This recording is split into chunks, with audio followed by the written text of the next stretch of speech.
رقص زیبای توجیکی دو جوان توجیک در یک شهر خارجی ازدحام بزرگ تماشابینان را جمع آورد.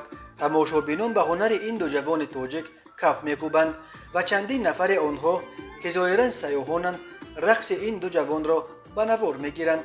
کی و در کدام شهر ثبت شدن این ویدیو معلوم نیست، ولی در ویدیو دیده می شود که در یک کوچه نزد بندر از ماشین صدای آوازخوان توجیک زکیه می آید که ترانه مشهور دخترک‌های غربی را می خواند.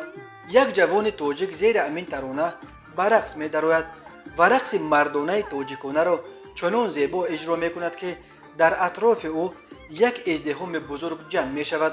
از رقص هموطنش الهام گرفته بعد چند باز یک جوان دیگر توجیک به میدان می درآید و آنها دو نفری به رقصیدن ادامه می دهند. اکثر تماشابینان به این دو جوان توجیک برای این رقص زیبا آفرین گفتند.